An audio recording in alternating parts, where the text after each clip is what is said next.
Հարգելի ներկաներ, սիրելի հայրենակիցներ, ինչպես արդեն այսօր բազմիցս արձանագրել ենք, Ադրբեջանը նախորդ տարվա 44-օրյա պատերազմի ընթացքում եւ դրանից հետո թույլ է տվել բազմաթիվ պատերազմական եւ մարդկության դեմ ուղղված հանցագործություններ, ինչպես նաեւ միջազգային մարդասիրական իրավունքի եւ միջազգային իրավունքի հանրաճանաչ սկզբունքների կողմնակալ խախտումներ։ Անշուշտ, այս տեսակ հանցանքների առաջին եւ հիմնական պատասխանատուն հենց Ադրբեջանի Հանրապետությունն է եւ իր ռազմաքաղաքական ղեկավարությունը։ Սակայն պատճառներն ու պայմանները, որոնց արդյունքում Ադրբեջանն իրեն թույլ է տալիս այսչափ սանձարձակություն, հայատյացությունից եւ ֆաշիզմից զատ հանդիսանում է նրա անպատժելիությունը։ Անպատժելիության մթնոլորտը ունի շատ խորը եւ երկար արմատներ։ Այն սկսվում է ոչ թե նախորդ տարվա 44-օրյա պատերազմի մեկնարկից, ոչ 1988 թվականի Արցախյան շարժման ժամանակներից։ Այն սկսում է դեռևս շատ վաղուց 20-րդ դարի սկզբից, երբ երիտուրքական կառավարությունը սեփական հայրենիքում բնաջնջման ենթարկեց միլիոնավոր հայերի։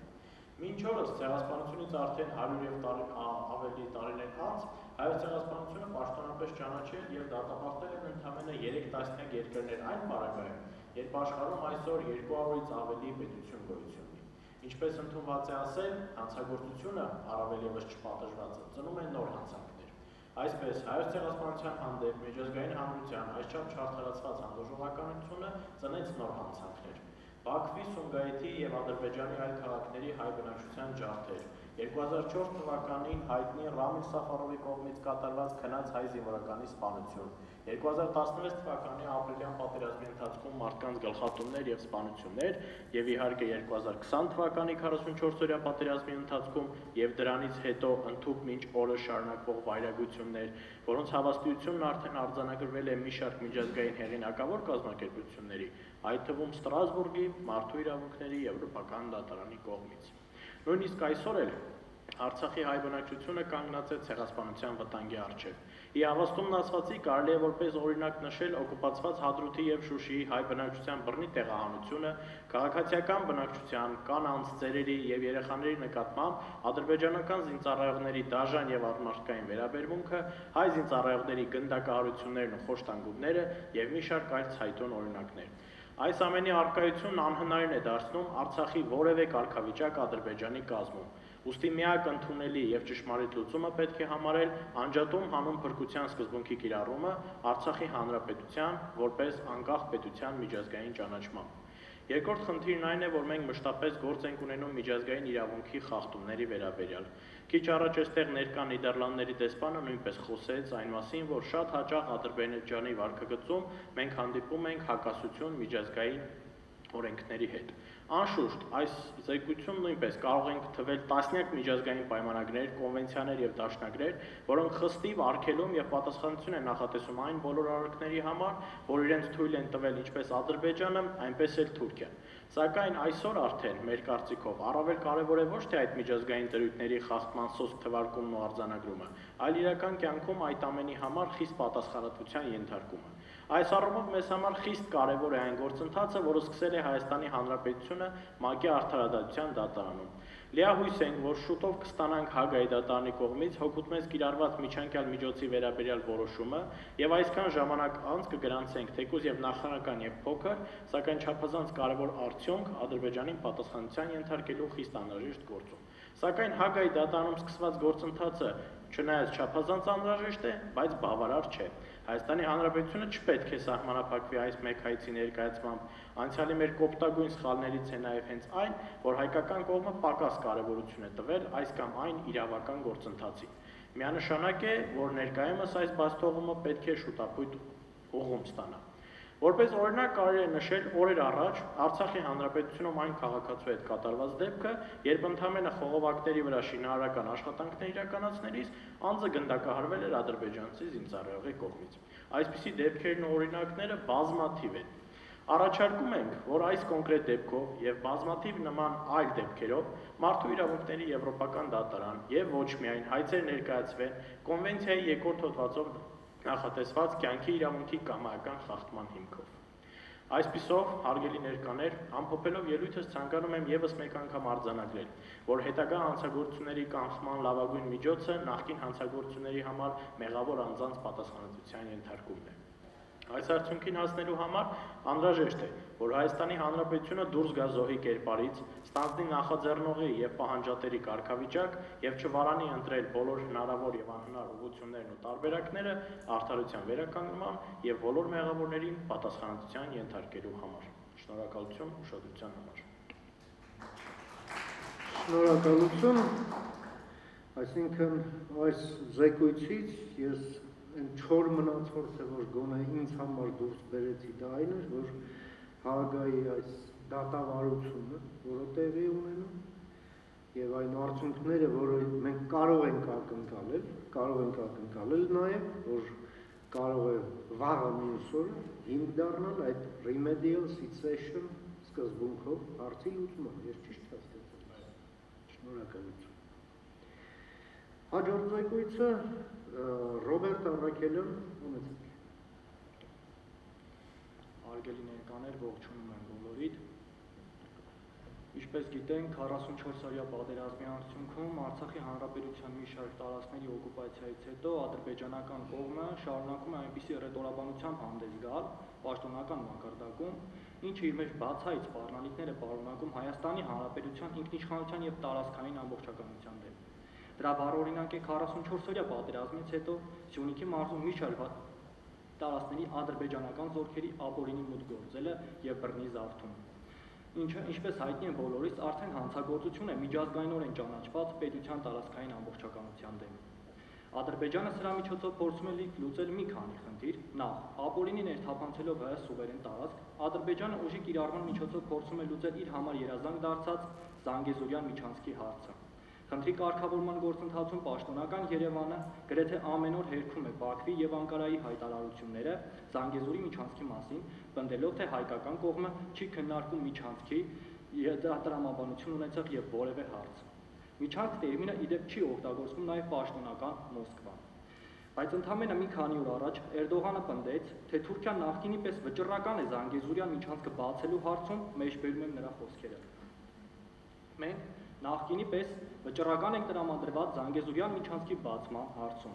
Իրականում նման քաղաքականությունը ուղղված է ոչ միայն պետության տարածքային ամբողջականության դեմ, այլև իր նպատակն է հետապնդում նշված տարածքներում հայաթափության գործընթաց սկսել։ Մշտապես նման լարված մթնոլորտ ստեղծելով եւ Սյունիքի մի շարք շրջաններում ստանդարտացությունների միջոցով։ Դրանք կարող են լինել խաղաղ բնակիչների գերեվարում, գնդակոծվում են մի շարք յուղեր, խոնչնդետներ են ստեղծում հայ բնակիչների կենցաղավարման գործընթացին։ Ադրբեջանական հայատյաց քաղաքականությունը հասնում է իր նպատակներին եւ հանուն արդարության պետք է նշենք, որ հայկական կողմը ճիշտ է, սեփական ներպետական միջոցները կարող է գործադրել, ունի բավարար իմունիտետներ, որպեսզի ներպետական մակարդակում որոշակի արդյունքների հասնի, բայց բավարար իմունիտետ չունի, որպեսզի միջազգային կառույցներում կարողանա էական շոշափելի արդյունքների հասնել եւ դա պայմանավորված է հիմնականում Հայաստանի Հանրապետության արչեւ արկա որոշակի պատնեշներով։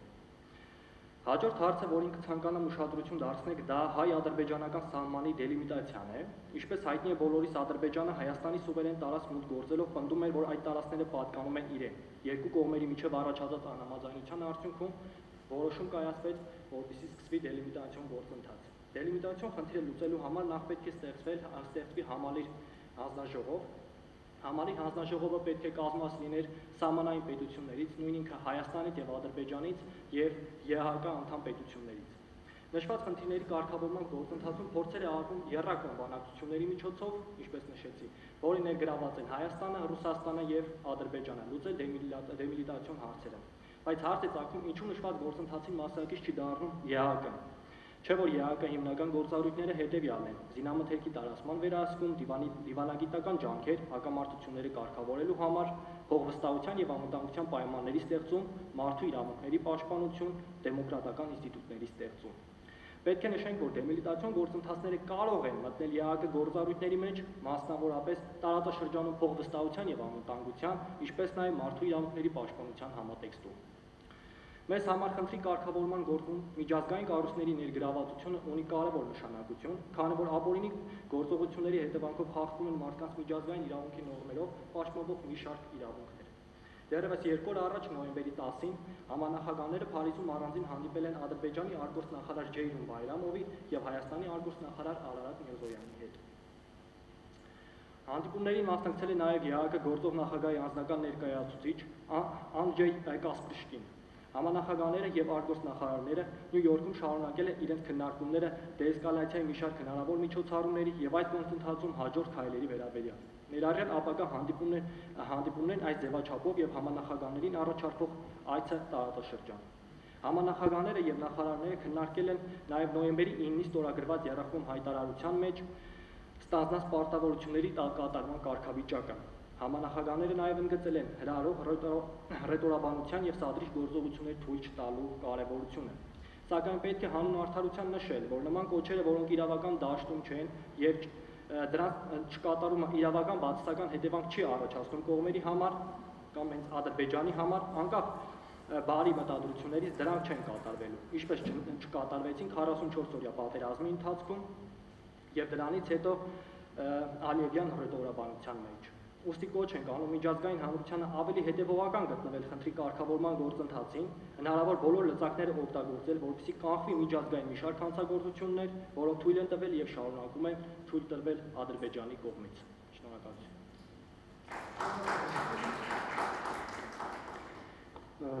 Այսինքն ես ոնց հասկացա ձեր կարմիր թելը, որ ասում է ձեր զեկույցով, դա այն է, որ այնուամենայնիվ միջազգային կազմակերպությունների հետ մենք մեր այսպես ասենք կոնտակտները որպես պետություն պետք է սերտացնենք եւ խորացնենք, որովհետեւ թեկուզ հենց ինքնին փաստով նպաստավոր է մեր շահերի տեսակետից։ Ճիշտ հասկացա։ Շնորհակալություն։ Հաջորդ զեկույցը Ալլա Հարությունյան համեցեք։ Շնորհակալ եմ հնարավորության համար, ինչպես արդեն գործընկերներս անդրադարձ կատարեցին անվտանգային եւ միջազգային համակարգին առնչվող մի շարք հարցերի, ես նույնպես կցանկանայի հիշատակել որոշ դրույթներ, սակայն արդեն տնտեսական բլոկի տեսանկյունից, որոնք բավականին էական նշանակություն ունեն, հատկապես հետպատերազմյան Հայաստանի համար։ Ընդհանրապես տնտեսական գործոնների մասին խոսելիս շատ էական է տարբերակել 3 ժամանակային հատված՝ պատերազմից առաջ, պատերազմի ընթացքում եւ պատերազմից հետո։ Նախ եւ առաջ անդրադարձ կատարեմ պատերազմի ընթացքում Հայաստանի Հանրապետության պետական բյուջեի վրա ընկած բեռին։ Այդ բեռը կարելի է գնահատել միայն մի համեմատականով, այդ շրջանում 2020 թվականին Հայաստանի Հանրապետության ստեղծած եկամտի յուրաքանչյուր 100 դրամի 6.6 դրամը ուղղվում էր ռազմական ծախսերի վրա։ Կարծում եմ բոլորս էլ բավականին լավ պատկերացնում ենք, որ Հայաստանի Հանրապետության փոքր տնտեսություն եւ փոքր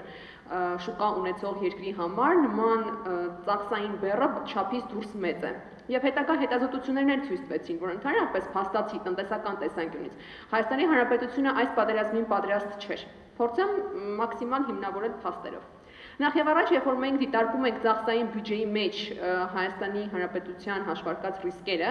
ցավոք հիշատակվում են բացառապես արտաքին եւ ներքին տնտեսական գործոններ ռիսկերի տեսանկյունից։ Մինչդեռ գոյություն ունեն բազմաթիվ այլ գործոններ, որոնք ի հայտ եկան հենց 2020 թվականին։ Դրանք են համաճարակային իրավիճակներ, պատերազմական իրավիճակ, միգուցե ինչ-որ բնակլիմայական փոփոխություններ, որոնք որ կանխատեսելի չեն եւ կառավարելի չեն որպես վերջնաարդյունք։ Ընդ որում այս 3 իմ հիշատակված գործոններից ես ուզում եմ մաքսիմալ առանձնացնել հենց պատերազմի գործոնը։ Հայաստանի Հանրապետության համար պատերազմը կանխատեսելի երևույթ է, որովհետև մենք այդ իրադրության մեջ ապրում ենք արդեն 30 տարի, եւ մեր ցանկացած գործունեության մեջ մենք պարտավոր ենք հաշվի առնել պատերազմի գործոնը։ Ավաղ այդ գործոնը հաշվի առնված չէր։ Երկրորդ հանգամանքը, որին կցանկանայի անդրադարձ կատարել, մեր համախառն ներքին արդյունքն է։ Շատ չխորանամ թվերի մեջ, պարզապես հիշեցնեմ, կարծում եմ բոլորս շատ լավ տեղյակ ենք, որ ժողովրդավարության մասին եվրոպական խարտիայի հոդված 9-ի համաձայն, որը հենց ֆինանսական դրույթներին է առնչվում, ասվում է, որ բյուջեն եւ ֆինանսները ընդհանրապես երկրի ներսում պետք է բաշխվեն համահարթ, եւ հենց համահարթ բաշխման արդյունքում մենք կարողանում ապահովել նաեւ համահարթ արդյունք։ Այսինքն ամբողջ եկամտի ձևավորման բեռը կամ հնայի ձևավորման բեռը չենք գցում միայն մայրաքաղաքի վրա կամ միայն առավել զարգացած քաղաքների եւ տարածքային այդ հատվածների վրա։ Հայաստանի Հանրապետության պարագայում հենց բեռը գծված է հիմնականում Երևան քաղաքի վրա, մինչդեռ մնացած մարզերը, մնացած տարածքային այդ հատվածները բացարձակապես չեն ապահովում հնայի աճ, ինչն էլ հանգեցնում է բավականին աղետալի հետևանքների։ Երևանը որպես քաղաք չունի այն բոլոր անհրաժեշտ պայմանները, գյուղատնտեսական, արդյունաբերական, որոնք ապահովեն հնայի համահարթ աճ։ Մյուս գործոնը ներդրումային դաշտն է, ինչպես ձեզ հայտնի է, մեզ մոտ բավականին բարձր է արտաքին պարտ քնահարաբերակցությունը, ինչը շատ հաճախ նաև արժույթի տատանումների է հանգեցնում։ Իսկ պատերազմական եւ համաճարակային իրադրությունը բավականին թույլատրեց մեր ներդրումային դաշտը, դարձրեց ներդրումային միջավայրը ոչ օպտիմալ արտաքին ներդրողների համար եւ նաեւ ցուցանիշների տեսանկյունից կարող ենք ողջել, որ ներդրումները հենց այդ ժամանակահատվածում բավականին մեծ անկում գրանցեցին։ Ես որպես տնտեսագետ առավել հարում եմ այն եզրահանգմանը, որ մենք պետք է փորձենք գեներացնել գումար մեր երկրի ներսում, այն մարդկային կապիտալի եւ ֆինանսական ռեսուրսների հաշվին, որ առկա է հենց մեր հանրապետության ներսում եւ առավել քիչ ապավինենք արտաքին ֆինանսավորմանը, որովհետեւ ամեն դեպքում այն նաեւ մեր տնտեսությունը եւ մեր բյուջեն գցում է կախվածության մեջ արտաքին մի շարք էֆեկտներից, որոնք կառավարելի չեն մեր պետության կողմից։ Եվ խոսքը այստեղ միայն արժույթի մասին չի գնում։ Եվ վերջին դրույթը, որին կցանկանայի անդրադարձ կատարել, ընդհանրապես մենք միշտ հրճվում ենք, երբ որ լսում ենք, որ գրանցել ենք հնայի աճ, ազգային եկամուտի աճ, ընդհանրապես հրճվում ենք, երբ որ լսում ենք ինչ-որ փոփոխությունների մասին տնտեսական ասպարեզում, բայց շատ հաճախ մոռանում ենք, որ տնտեսական աճ եւ տնտեսական զարգացում հասկացությունները բավականին տարբեր են։ Տնտեսական աճն է ապահովում հենց այդ թվերի աճը, որը որ մեզ գոհունակություն է պատճառում, բայց տնտեսական զարգացումը լիովին այլ երևույթ է։ Հենց տնտեսական զարգացման հաշվին են պետությունները դառնում կարողունակ պայքարելու այն արտաքին էքստերնալ էֆեկտների դեմ, որոնք որ ի հայտ են գալիս ժամանակի ընթացքում։ Հայաստանի Հանրապետության պարագայում արտաքին ամենավտանգավոր էքստերնալ էֆեկտն է պարագայում պատերազմն է, որը տեղի ունեցավ վերջերս եւ որի ի հայտ գալը ապագայում բավականին հնարավոր երևույթ է։ Այնպես որ շատ էական նշանակություն ունի, որ Հայաստանի Հանրապետության կառավարությունը ուշադրություն դարձնի տնտեսական զարգացմանը, որն ապահովում է տնտեսական աճի ցուցանիշներ երկարաժամկետում, բայց նաև երկարաժամկետում ապահովում է այն ցանկալի արդյունքը, որը որ մենք ակնկալում ենք։ Իսկ դա է ուժեղ, հզոր եւ կայուն մարտահրավերներին պատրաստ Հայաստանի Հանրապետություն։ Շնորհակալություն։ Այսինքն ես ոնց հասկացա, ձեր հիմնական այդպես ասելիքը հետևյալն էր, որ մեր տնտեսությունը նրա այս ֆունկցիան, որպես այդպեսին համարժեք չեն հենց այն մարտահրավերներին, որոնք կանգնած են մեր առաջ, իսկ առանց դրա փաստորեն մենք կդժվարանանք այդ մարտահրավերներին դիմագրավել։ Ես ճիշտ հասկացա ես։ Լիովին իրավացի եք, իրականում այս պարագայում խոսքը գնում է ոչ միայն ռեսուրսների արդյունավետ բաշխման մասին, այլ նաև արդյունավետ մենեջմենթի իրականացման մասին։ Մենք բավականին կաղում ենք հենց մենեջմենթի տեսանկյունից եւ ինֆրաստրուկտուրաների արդյունավետ աշխատանքի ապահովման տեսանկյունից։ Շնորհակալություն։ Եվ եզրափակիչ զեկույցը ուրեմն Արման Համբարձումյան համեցեք։ Շնորհակալ եմ ընձեռնված հնարավորության համար, շնորհակալ եմ բոլորիդ այստեղ ներկա գտնվելու համար։ Կփորձեմ խոսեմ մի փոքր ավելի այլ իրավական ասպեկտում։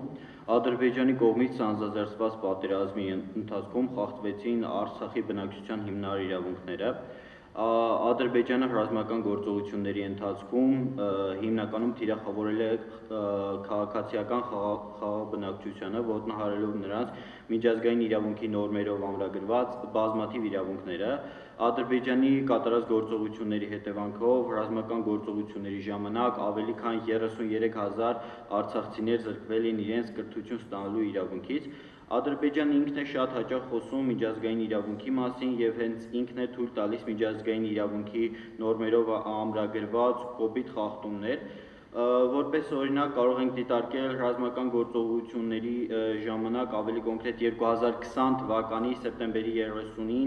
ադրբեջանական հարձակման հետևանքով ֆրանսիական Le Monde լրատվականի 2 լրագրողների վիրավորումը։ Սա միջազգային իրավունքի կոպիտ խախտում է, քանի որ 2015 թվականի մայիսի 27-ին ՄԱԿ-ի անվտանգության խորհրդի որոշման 2222 բանաձևը դատապարտում է զինված հակամարտության պայմաններում լրագրողների դեմ ոտնձգությունը և բռնությունը։ Ադրբեջանը ռազմական գործողությունների ընթացքում ոտնահարել է հազարավոր արցախցիների կյանքի իրավունքը։ Ադրբեջանը ռազմական գործողությունների օրերին խախտել է նաև արցախցիների բնական իրավունքները, ՄԱԿ-ի քաղաքացիական և քաղաքական իրավունքների մասին դաշնագրի 7-րդ հոդվածը սահմանում է, որ ոչ ոք չպետք է ենթարկվի խոշտանգումների կամ էլ դաժան անմարդկային կամ էլ արժանապատվությունը նվաստացնող վերաբերմունքի կամ պատժի, սակայն Ադրբեջանի հայ ռազմագերիները ենթարկվել են խոշտանգումների և նրանցից շատերին մինչև օրս էլ ենթարկում են խոշտանգումների։ Սա շատ կարևոր հանգամանք է իմ կարծիքով, որ մենք մինչև օրս ունենք շատ լուրջ խնդիր, որը որ պետք է ձգտենք մաքսիմալ ակտիվ կերպով բարձրաձայնել միջազգային այն ատյաններում, որոնք որ կարծես թե աչք են փակել մեր այս շատ լուրջ խնդրի վրա։ Հետաքրքիր է այն փաստը, թեկուզ և ռազմական գործողություններից արդեն բավական երկար ժամանակ է անցել, սակայն Ադրբեջանը մինչև օրս շարունակում է հայ ռազմագերիների խոշտանգումները։ Դրանի պատասխան միջազգային տարբեր կառույցներ զերծ են մնում այս հարցին միջամտելուց և Ադրբեջանը օգտվելով այս ամենից մինչև օրս չի հրապարակում հայ ռազմագերիների իրական թիվը։ Կարծում եմ, որ այս խնդիրները կլուծվեն, եթե վերջապես միջազգային իրավունքի նորմերը սկսեն գործել նաև Արցախի քաղաքացիների համար։ Միջազգային կառույցներից և ոչ մեկը գրեթե ոչ մի ներկայացվածություն չունի Արցախում։ Օրինակ կարող ենք դիտարկել ՄԱԿ-ը, որը ոչ մի գրասենյակ չունի Արցախում և Արցախում ոչ մի միջազգային մարդասիրական գործունեություն իրականացնող կառույց գրեթե չի գործում։ Թեկուզ և դադարել են լայնածավալ ռազմական գործողությունները, սակայն Արցախի բնակչության իրավական կարգավիճակը այդպես էլ մնում է անորոշ։ Վառ օրինակ կարող ենք նշել թերևս 2021 թվականի նոյեմբերի 8-ին Շուշիի մոտ ադրբեջանական կողմի կրակոցներից տուժած 3 քաղաքացիների և 22-ամյա սպանված քաղաքացու մասին։ Ընդ որում ուզում եմ նշեմ, որ մենք հիմա խոսում ենք այն պարագայի մասին, երբ որ ակտիվ ռազմական գործողություններ չեն ծավալվում ու խնդրեմ մենք խոսում ենք 3 վիրավորի մասին, որոնց վիճակը որ փառք Աստծո կայուն է և խոսում ենք 1 զոհված քաղաքացու մասին։ Այս ամենայն բանի հետևանքն է, որ միջազգային մարդասիրական գործունեություն իրականացնող կառույցները չեն գործում Արցախում։ Ադրբեջանը ամբողջությամբ անտեսում է միջազգային իրավունքով ամրագրված նորմերը։ Արցախում մինչև օրս ամեն օր Ադրբեջանի կողմից Արցախի բնակչության միջազգայինորեն ամրագրված իրավունքները սահմանափակվում են և ամբողջ աշխարհը լուր հետևում է այդ զարգացումներին։ Կարծես թե միջազգային իրավունքը պաշտպանում է բոլորին, բացի Արցախի խաղաղ բնակչությունից։ Ես ուզում եմ, որ մենք բոլորս ֆիքսենք այն հանգամանքը, որ մենք բոլորս ծնվում ենք ազատ և ազատությունը դա բարձրագույն արժեք է։ Բոլոր միջազգային կառույցները հետևում են, որ պահպանվեն մարդկանց իրավունքները, սակայն կարծես թե Արցախի մասին խնդիրները նրանք մղել են հետին պլան, կարծես թե մեր ռազմագերիների մասին խնդիրները նրանք մղել են հետին պլան, և երբ որ խոսում ենք մեր միջազգային իրավունքի դերի մասին ներպետական համակարգում, կարծես թե միջազգային իրավունքը մեզ տալիս է միայն պարտականություններ, բայց ոչ մի իրավունք չի տալիս։ Մենք հիմա իմ կարծիքով մեր բոլորիս հիմնական խնդիրն է թե երիտասարդության, թե մեծերի ակտիվորեն աշխատանք կատարել բոլոր միջազգային կառույցների հետ, որպեսզի վերականգնվեն այն իրավունքները, որոնք որ մեզ հասցեագրված են։ Այսինքն Արցախի բնակչությունը օգտվի իրեն հասանելիք իրավունքներից, որպեսզի մենք չունենանք 3 վիրավոր և 1 զոհ, այն էլ խաղաղ պայմաններում։ Շնորհակալություն։